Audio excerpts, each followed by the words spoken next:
Namaste guys, ChristianRLong Life Enhancement Consulting, giving you a big and beautiful shout out on this Sunday afternoon or Sunday evening. It's almost 7 o'clock p.m. Mountain Time here in Denver, Colorado.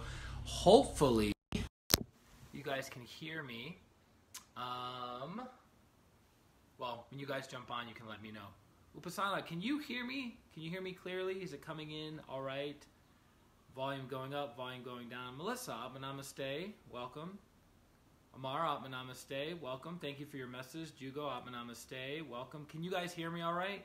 Just give me a thumbs up, thumbs down, hearts, some kind of communication to let me know if you can hear me or not, because I just did the old unplugging, plugging thing in, so we'll find out if that works. So as you guys know, you can hear, perfect, excellent, thank you. As you guys know, we do these live streams every single day for the year of 2019. Yeah! And we talk about energy, healing, meditation, and practical spirituality. And I was thinking to myself about the perfect day. As a side note, I just did a service program, feeding the homeless today, with a friend. And as I was coming back, I saw this guy in the neighborhood, like in my parking area around this neighborhood.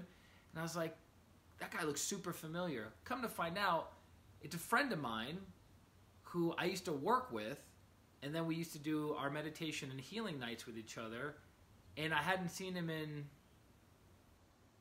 maybe 3 years, and I thought he was moving to Utah, which I think he did for a short period of time. Come to find out, he lives in the next building over, which is across the street, and he's been there for almost 2 years, which is the same time I moved into the same place. Okay, you can hear me, perfect. I'll just keep projecting my voice. Anna, Namaste, welcome, welcome, welcome. So isn't that funny? Haven't seen the guy in like 3 years, and for the past year and a half, we have been living right next to each other. Super, super weird. Such a small world. And so we exchanged phone numbers. We'll, be in touch. I'm going to be out of town 2 separate times. I'm leaving for Florida next week. Be gone for 5 days. I think 5 days. Coming back for 2 days. Then going to Salt Lake City, Utah for 5 days, and then coming back. And then I have plans on going back to New Jersey in the middle of July for 21 days. So still organizing the details of that. And so, which kind of leads me into the perfect day. The perfect day. So I remember when I first started my blog, and this would have been the beginning of 2014, I was living in the Highlands, which is a subdivision or a sub-area, sub-neighborhood, if you will, of Denver, Colorado. And the Highlands, if you can look it up online, is one of the most desirable areas in the country to live in. It's like right outside the city. You can almost walk to downtown, but you're kind of across the highway. So the noise, the congestion, the calamities of being in the city are not there, but you can see the city. So it's a really desirable neighborhood to live in. And I was grateful. I lived there for a little over a year. And so when I was starting my blog in 2014, I remember thinking to myself about the perfect day.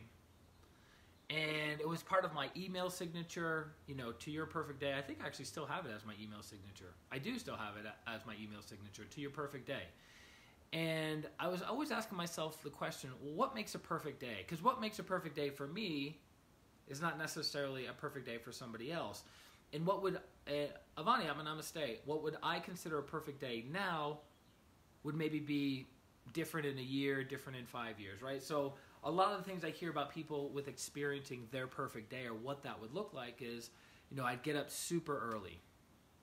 A lot of the times. Some people go, I'd crash, I'd sleep until 1, but most of the time I'd get up super early. I'd have a casual breakfast and coffee. I'd be,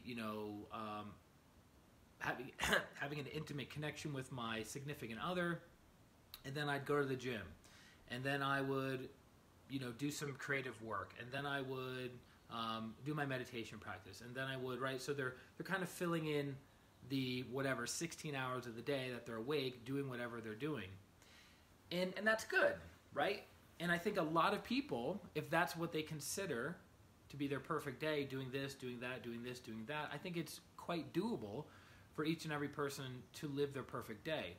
Another level of the perfect day is somebody having time and money, right? So if somebody says, well, namaste. Well, if I had $100,000 in the bank and I didn't have to go to a job or go to any businesses, I would have the entire day free, and each day could be a different kind of day. And I was thinking about, like, okay, on some level, that would be good, right? You got $100,000 in the bank, you have no job to go to, you're independently wealthy, you have all the time in the world, what are you going to do? And part of my idea about this perfect day came from a YouTube video as well that was mentioned at the teacher training in California for our Hatha Yoga practitioners or pranic healers, and it's called The Best Day Ever, or The Best Life Ever, by Jim Rohn, who is the mentor to Anthony Robbins, and he left the body in 2008. So he was in the body from 1930 to 2008, and he basically was one of the greatest motivational, inspirational speakers of his era, 40 years giving presentations around the world. And he has a 4.5-hour video on YouTube. I'm maybe like 35 or 40 minutes into it, and part of it was shown at the teacher training. And he talks about the best life ever. What does that look like for you? And he talks about having principles. And the number one thing is having a philosophy on how you live your life. And I thought, oh, that's really beautiful. Like a philosophy of your do's and your don'ts, your whys, your values, your, how else was he saying it? There's another aspect of it to your standards. What are your standards in life? What do you tolerate? What don't you tolerate? And through those principles, which is Ajna Chakra, by the way, your principles are your Ajna Chakra, abstract thinking, big picture thinking. The details is your throat chakra. So how many of us are clear on what our principles in life, and how many of us actually live out those principles on a daily basis? Because for me, 5-6 years ago, when somebody would have asked me, well, what does your perfect day look like? I probably would have said, wake up early, do this, do that, da-da-da-da. But now, at this point in my life, and this point in my development, for me, a perfect day is being of the greatest use to those people around me, right? To be the greatest use to those people around me. So, a use to you guys, a use to my clients, a use to my friends and family members, a use to a stranger that I meet in line at a Starbucks. It's being of use to people. It's being of service to people. And if I can go through my whole day mixing it up and adding value and adding value and adding value and adding value and adding value, for me, that's extremely gratifying and fulfilling. And there was a time about 6 weeks ago that I was in Miami Beach. And I was there for about 5 days. And it was one of the greatest times of my entire life for many, many reasons. But a big part of it was almost from the moment I got up to the moment I went to bed, I was of service and I was of value to lots of people. Because I think, in my heart of hearts, that I'm a natural born teacher, because I like to take complex topics that I learned from my teacher, Grandmaster Choa Kuksui, and other spiritual teachers and spiritual schools, and step it down into a clear, practical way of like, okay, here's this very advanced, complex spiritual teaching or principle. How do we apply that into our day-to-day lives to have a perfect day, to have a fulfilling day, to have a day where we sense that we added value and we became a greater person because of it? So for me, it's like doing my spiritual practice, removing old programs, subconscious programs, removing things that keep me stuck, that don't allow me to move forward or move my family forward, right? That's very, very important to me. And if I can do that with not only my life, but the lives of many, many people throughout the day, and I crash in the evening, like I just I'm done. Some of you who've been following these streams for a while, you'll see there's certain times I'll do a stream in the evening at 8:30, 9:30, and that whole day I was doing healings or something, right? Some adding value in some way, shape, or form, and my mental body is spent, my emotional body is spent, and my physical body is spent. I'm just done. I'm like, I got nothing left right now. I need to sit, go to bed, reboot, and then start it all over again in the next morning. For me, that's fulfilling. For me, that's a perfect day. And I'd love to hear you guys, whether you're watching this live or you're watching the replay, I'd love for you to put in the comments 1 or 2 sentences or more of what your perfect day would look like. What would that encompass? Sharing what we shared with you about that.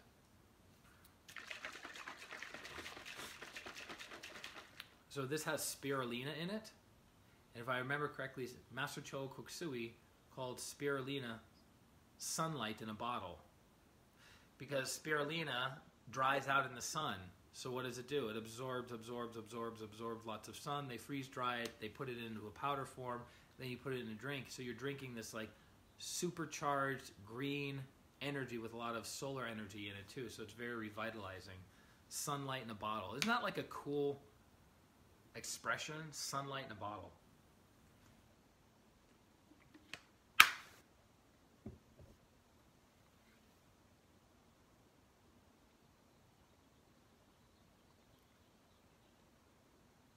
Jillian, namaste. Definitely not the best tasting thing in the world, but because of its health benefits, I'll force it down. No problem.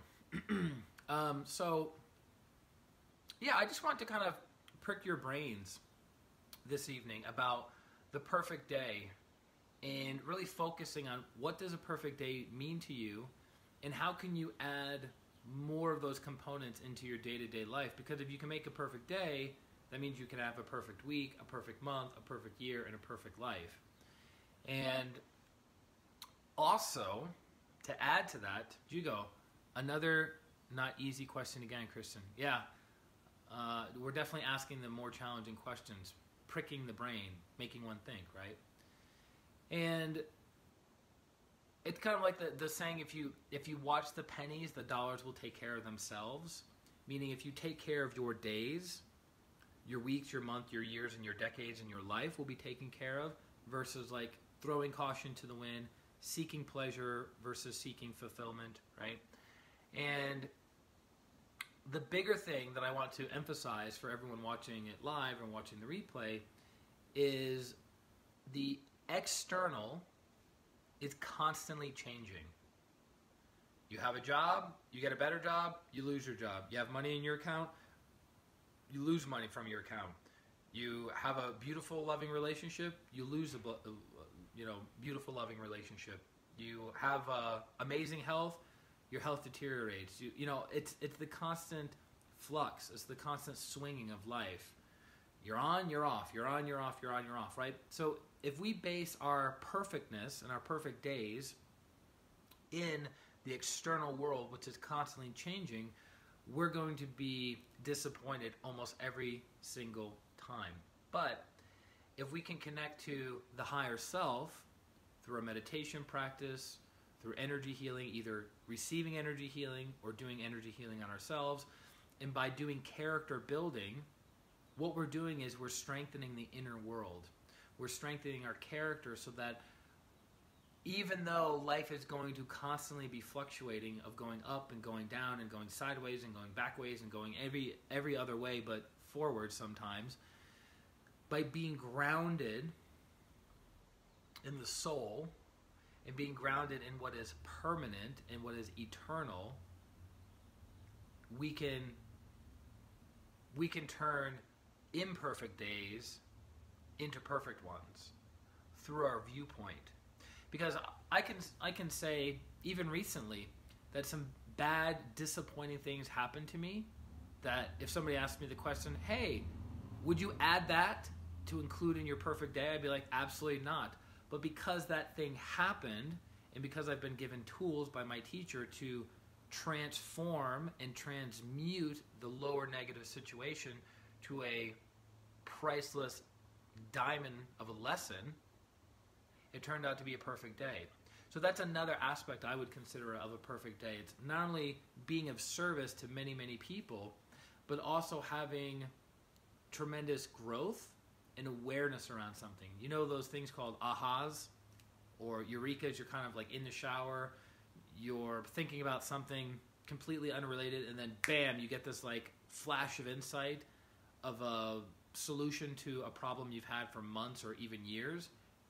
those are the things that I find extremely rewarding and fulfilling, but it's a little hard to plan for those things.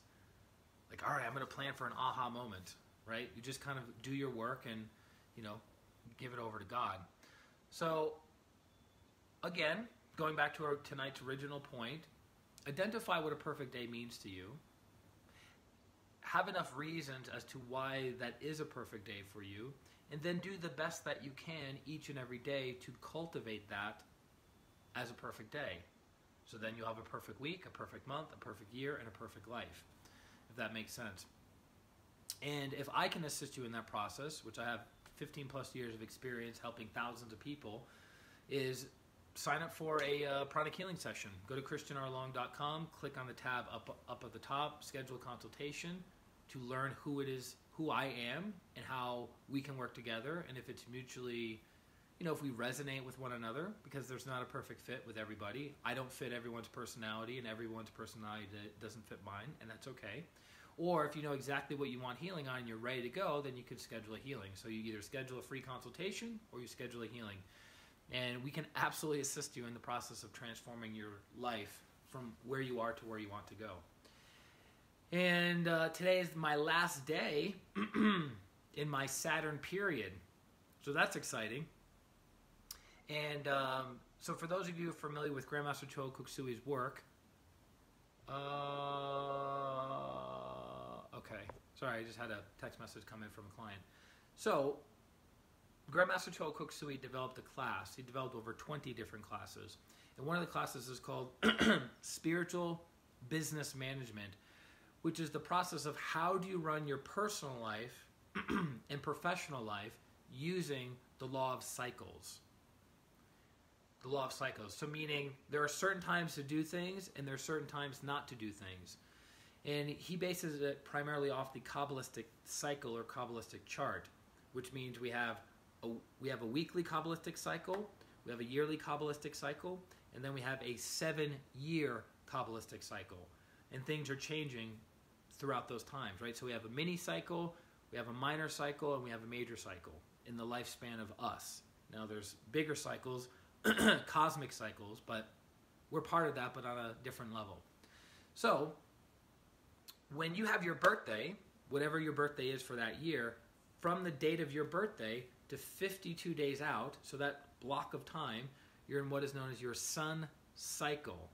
Your sun cycle, which is time of wish fulfillment, the time for asking for favors, the time for starting new projects, personally, professionally, romantically. It's a great time to start things during your sun cycle, right? Because you have certain kinds of energies that are impregnated through your higher soul, in your aura, your chakras, to help you get the things that you want. Now, the day before your birthday is the last day of your Saturn cycle. So from the day before your birthday to 52 days prior, that chunk of time is called your Saturn period, or your Saturn time of the year. And that lasts for a little over 52 days. I think 52 and a third days. And that time is the time to end things, the time to destroy the old, the time to end leases, end relationships, end contracts, end things that aren't working for you. And it's also a great time to go deeper into your spiritual, definitely right viewpoint makes a day more perfect and helps even during Saturn periods. Absolutely. Right, which brings us to, that's a beautiful point, Anna. It brings us to our point.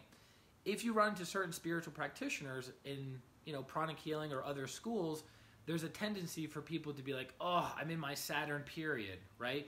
And depending upon which school they're coming from, the Saturn period could be something like 13 years, right? So anything and everything that happens poorly or badly in that time, they're like, oh, it's my Saturn period, right? That's one viewpoint. That's one way of looking at it. Another way of looking at your Saturn period is it's a great time, as we're about to say, to go deeper into your spiritual practice, because it's the time of dematerialization, not the time of materialization. It's the time of dematerialization, bringing something from gross to more subtle, right? So if you have a hard time letting go of things and you're in your Saturn period, it's going to be easier for that energy to loosen up in your system and to do the necessary things, to end the relationship that isn't working for you, to end the job that isn't meeting your needs, to end things, right? It's a great time to end things, and it's a great time to go deeper into your spiritual practice. So today is the last day of my Saturn period. So tomorrow is my birthday, June 3rd, 1980. My body will be 39 years old tomorrow at 6:30 p.m. Actually, 4:30 p.m. Mountain Time tomorrow will be the 39th year that this body has been on the planet, which is cool, which is awesome, right? Super grateful, super excited. It's been an interesting 39 years, to say the very least. Woo!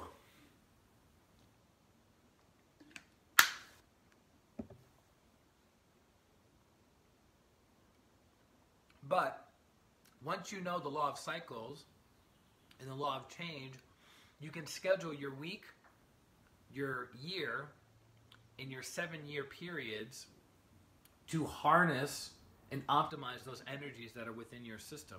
So, the past 52 days, what have I done?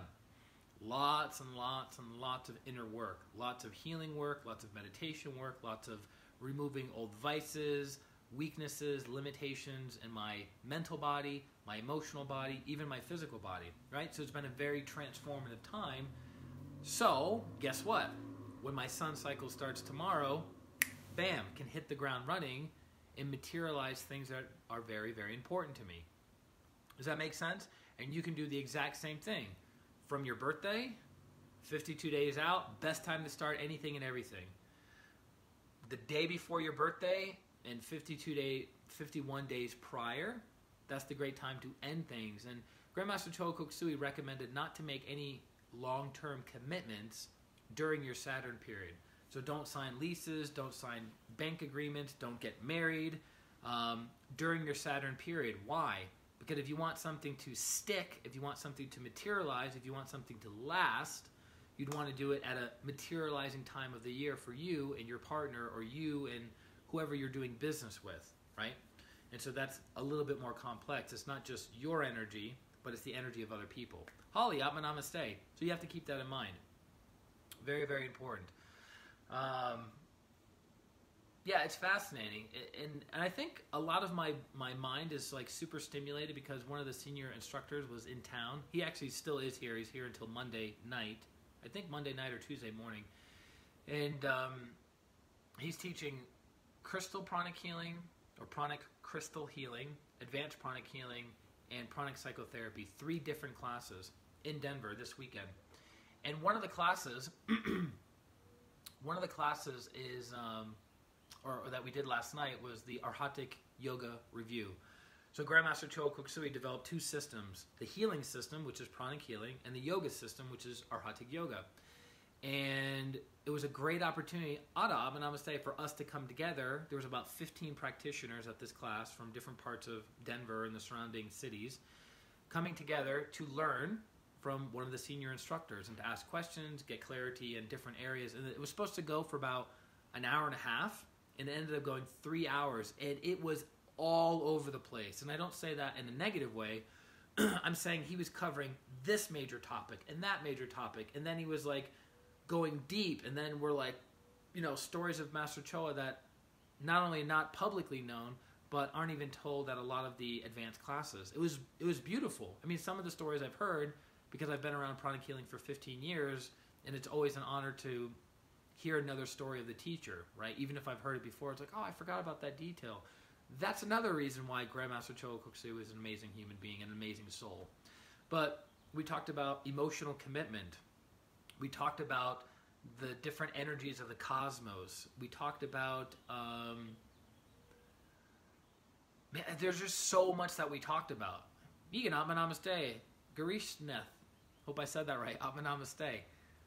By the way, Jugo said something. For me, the perfect day is when I realize when I am going to sleep that I feel that I am better than I was yesterday. Excellent. I used to check out that almost every single night, and it used to be very insightful. I need to come back to do it again. Yes, there's a business maxim that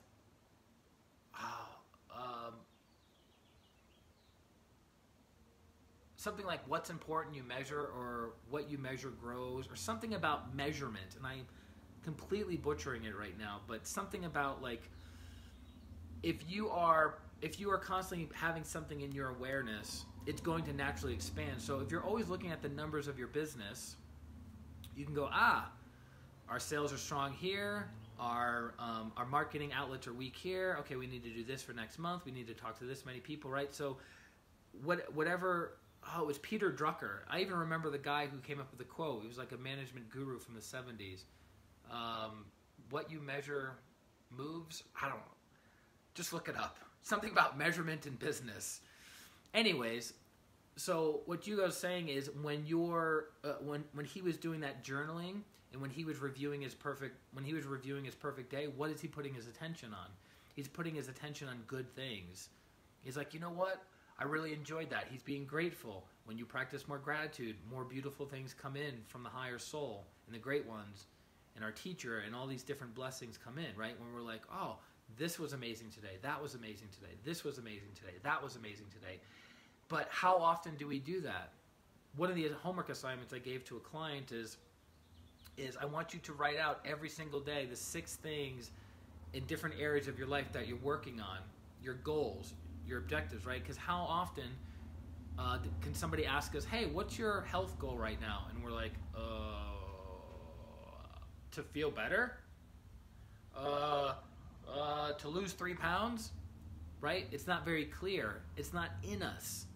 We're not constantly reminding ourselves of what's important to us. We're just kind of like, la la la, right? We're going about life and not being very intentional or purposeful in our actions. But every day and every night, so in the morning and the evening, you sit down and you write those things out. You're like, that's why I'm doing what I'm doing. That's what's important to me. What was I doing? I was getting all squirrely and getting all distracted about things that are not important. Scott, I'm a namaste. Okay, great. Write out line 1, line 2, line 3, line 4, line 5. Okay, perfect. Back on track. Focused again. Very, very important. Ada, am I going to see you in New Smyrna Beach? Are you going to New Smyrna Beach for the Pranic Healing Retreat next week? If you can't measure it, you can't improve it. Thank you, Holly. I knew somebody would pull that up. Yes. If you can't measure it, you can't improve it. So, if we don't measure our health, can't improve it. If we don't measure our spiritual practice, we can't improve it. If we don't measure our finances, we can't improve it. If we don't measure our relationships, we can't improve them, right? What does this all come down to? Awareness, awareness, awareness, awareness, awareness, awareness, awareness. Master Choa, the main quote that I built my entire healing practice on, this one quote, it's on the first page of my website. Without awareness, there's no inner transformation. Without awareness, there's no inner transformation. So I literally built my healing practice off of that, of like, okay, how can I develop more awareness for myself in every area of my life to move my life forward? And how can I develop more awareness for my clients so they can move their lives forward? Because if you can't measure it, you can't improve it. If you have no awareness of it, there's no problem, right?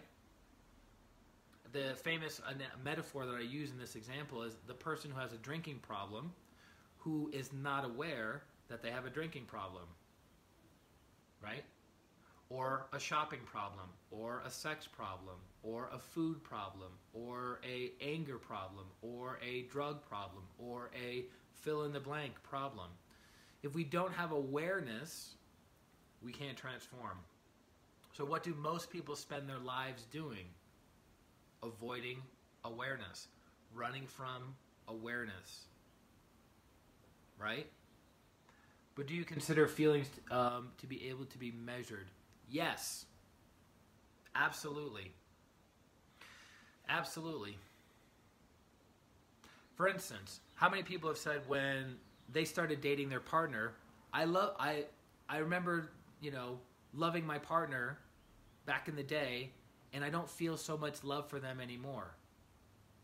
Or they love their partner kind of in the beginning, but after being with them for 5, 10, 15, 20 years, they go, I love my partner more now, and deeper now, and richer now than ever before, right? Wouldn't that be a way of measuring it?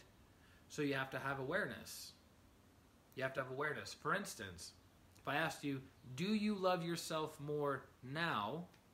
Is your self-esteem and self-worth and self-image better now than it was 5 years ago? I can say wholeheartedly, without a doubt, it is. Why? Because I did a tremendous amount of inner work. I developed a lot of awareness, a lot of understanding, a lot of patience, compassion, mercy, forgiveness on myself and on other people, and all of those things accumulated into having a better self-image, self-esteem, and self-worth. By the way, it is not easy to become a better person. And we did a stream on this a few days ago. It's not easy to transform. It takes a tremendous amount of effort. Physical effort, emotional effort, mental effort, spiritual effort in order to transform. And that's why you'll see people, which we actually talked about yesterday at the Arhatic Yoga Review, that's why you'll have people that will live 20, 30, 40 years of their life and not really change that much. And not really move a relationship forward or move their finances forward or whatever. They're just coasting because they lack the awareness, they lack the inner drive and determination and the will to make things happen. So they don't progress very much. So you can say, hey, do you love yourself more now than you did 20 years ago? And they go, I kind of love myself the same, feel about the same. Not much has changed, right? So emotions fluctuate. Thoughts fluctuate. Your goal is to be centered in the self. I'll repeat that. Your goal is to be centered in the self. How do you center yourself in the self? Awareness, right? Understanding of what's going on with the soul. Understanding who and what you are. I am the soul. I'm not the body. I'm not the emotions. I'm not the thoughts. I'm not the mind. The mind is just a subtle instrument of the soul. I am the soul. I'm a spiritual being of divine love, divine light, divine love, divine power. I'm one in connected with my higher soul. I am that I am. I'm one with the divine spark within me. I'm a child of God. I'm one with God. I'm one with all. This is the truth regardless of the brain's capacity to experience the truth. I am the soul. So connecting with that, being aware of that and understanding that will ground you in things that are permanent versus emotions are always changing, thoughts are always changing. Because think about this. This is a big nugget. We actually talked about this for probably a half hour yesterday, or Chandan talked about it for about a half hour. But if you think about it, what is the purpose of yoga? Yoga is union of the little self to the big self, right? And then that union to the divine spark, and then ultimately the union between the divine spark and God, right? You have self-realization, soul realization, and God realization. And think about this. How developed are you if everything in your life has to be perfect in order for you to think clearly, to have certainty, and to feel good, right? Thoughts and feelings. You're like, all right, everything in my life, my physical world, if everything in my physical world is going smoothly, then my thoughts can be still and my emotions can be calm. But if everything in my life is chaotic, my relationships are chaotic, my finances are chaotic, my career is chaotic, my health is chaotic, then how is your mental state going to be and your emotional state going to be? All over the place. That's not very evolved, right? So that's why we want to constantly ground ourselves in self, and from that stillness of who and what we are, we can be the calm within the storm of life. Abraham Lincoln has a great quote. He says, every man, you can judge a person's character not by the good things that have happened to him, but by the challenges that he faces. Something like that. So everybody has good character when things are good. But what is testing you to see if you pass the test to go to the next level of your development is, can you be cool, calm, collected, and kind to this person who's screaming at you in your face, or betraying you, or cheating you, or whatever, right? That's the test. Anybody can be spiritual when there's no noises, there's no distractions, there's no irritants of any kind. But to be still, to be calm, to be joyful, to be compassionate, to be loving, when life is pushing on you all the time, completely different. So Holly says, I guess measurable was the word I was looking for originally, and it seems that tangible, logical things are more easily measured. I'm definitely a feeler, engaged many things that way. Okay, fair. He says, I'm Namaste. Good morning from our side of the world. Happy upcoming sun period. You're amazing. Like what you were saying right now, though, makes a lot of sense.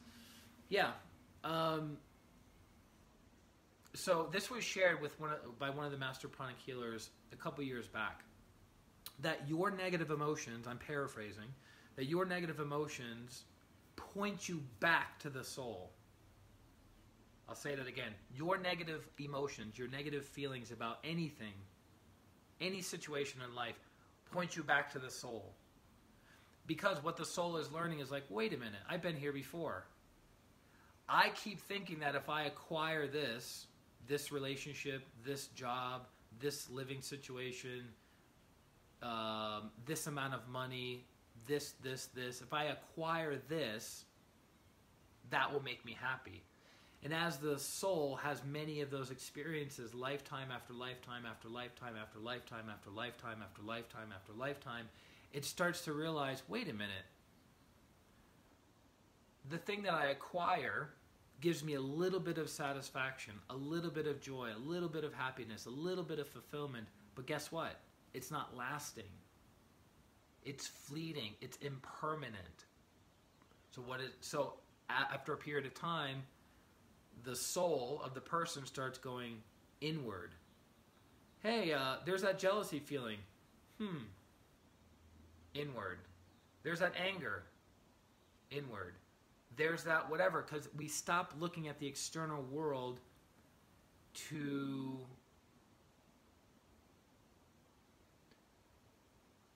give us a certain thought and give us a certain feeling. We begin to realize, because we're a child of divine will, that we can will what we want to think and what we want to feel. So, if something is making you angry, what do you have the choice? You can be like, I'm just going to succumb to my anger and let anger take over my life for an hour or 5 years, right? You just go, whatever, anger, do whatever you want to me. Or you can willfully go, anger. All right, well, what's the lesson in anger? I need to forgive myself. I need to forgive this person. I need to learn my lesson. I need to move forward. And all of those things start forcing you to go back to the higher soul, to the qualities of the higher soul. And then guess what? You just transmuted anger into love. You transmuted anger into greater intelligence. You transmuted anger into greater spirituality and oneness with God and oneness with all. Dr. P. Dr. P sliding in. Always good to see you on here. Beautiful face, beautiful soul. Super grateful. Right? So every negative feeling that you have is an indicator to go back to the self. Go back to the self. Go back to the self. Go back to the self. Versus wallowing in the mud, wallowing in the misery, wallowing in the pain, wallowing in the fear, wallowing in the things that is yucky and keeping you stuck. Is this making sense to you guys? Is this clear? Am I talking all over the place, or are we hammering the point home clearly and properly? So there's nothing wrong with negative emotions, which is funny because I thought that for forever. For like most of my life, I was like, oh, negative emotions. I'm going to do anything and everything to stuff them, to avoid them from myself, from other people. I don't want to deal with negative emotions in any way, shape, or form. Well, guess what? By running from something, it doesn't resolve it. It's by facing it clearly, honestly, compassionately, and transmuting it. And you do that through love, you do that through understanding, and you do that through recognizing that you're the soul. Cool, right? So, happiness comes and goes. Sadness comes and goes. All of these things come and go on the surface level, but through your spiritual practice through anchoring yourself to your higher self, you're cool, calm, and collected no matter what's happening in the external world. That's the purpose of yoga. And that will give you a perfect day. Not just in theory, but actually experientially.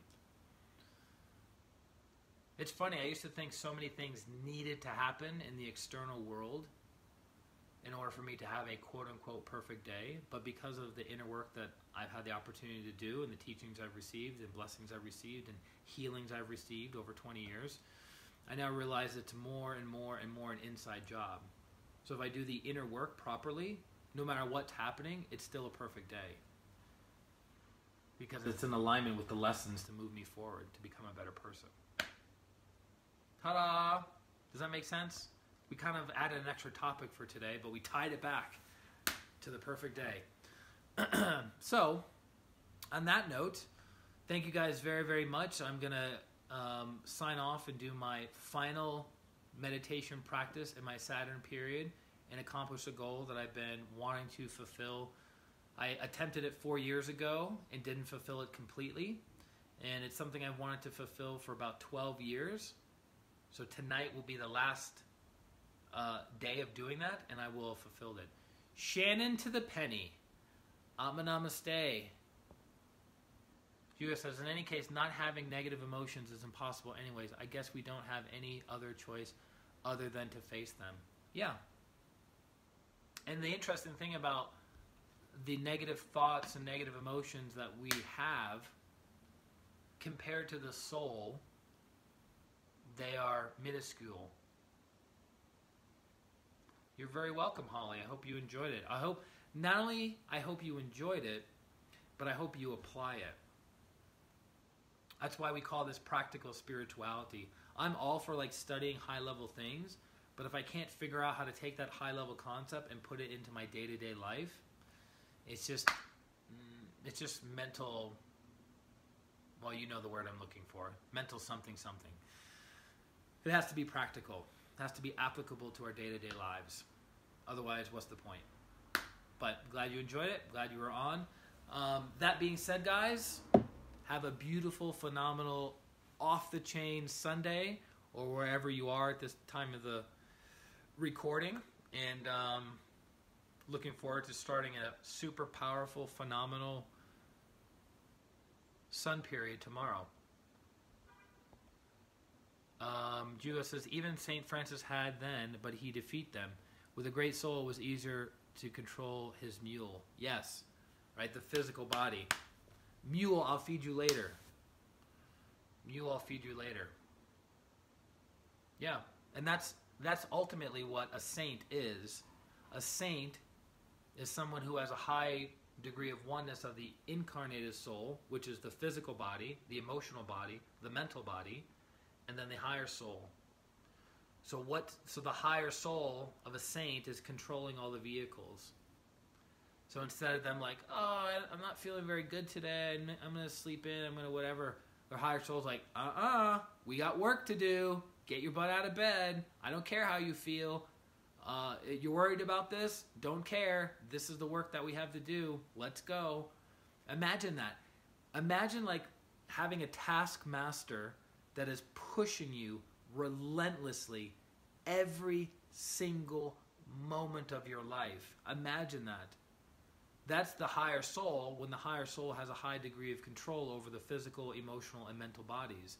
It's not necessarily a bad thing. I'm not a saint, so I can't tell you firsthand experientially how that must be, but imagining something like an impulse, this constant, never-ending impulse to do the right thing all the time.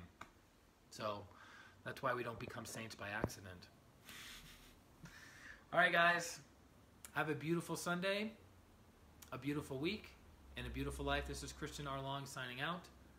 Atma. Namaste. Bye-bye. Henry, catch the replay. Love you, man.